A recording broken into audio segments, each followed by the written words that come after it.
და ის ვაზის ჯვარი, რომელიც ყოველთვის უნდა ფშობელო მან მის სამას პარალელზე დღეს აგერ ცხრაში სიოშია დასვენებული. მე მგონია დღეს იხსნება ის და იქ შეუძლია ყველა ქართველს მივიდეს და აყვანისდეს იმ ვაზის ჯვარს და იმ წმინდანინოს თმებს.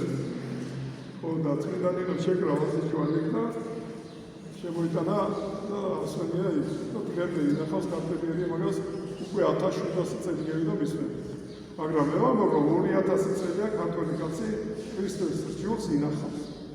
და ამან გადაარჩინა, ამ ზნეობრივმა რჯულმა გადაარჩინა ჩვენი ელი.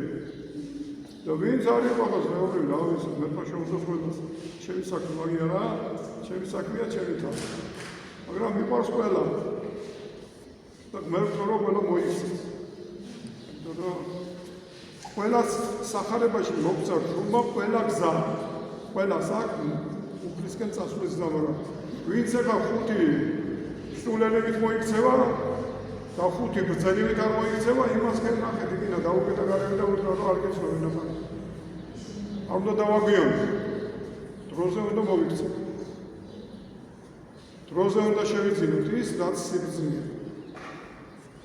რისი ამოღება შეგვეძლება, ხუთკარივით უნდა ამოღოთ და მოვიტანოთ და გარდაქმნათ იგი თაფლად და სანთლად. ლოცვად და მარხვად. ხო და ბუზივი გამოგწავდეთ მარტო ნეხვისკენ. არჩევანი უნდა გავაკეთოთ ფუტკრის. ბუზის არჩევანი უნდა მოვარდოთ. ანუ სულწინასთან მოწყალების მოძღვრება ლიბერალურიზმის და კომუნისტურიზმის და ათეისტურიზმის უნდა მოვარდოთ.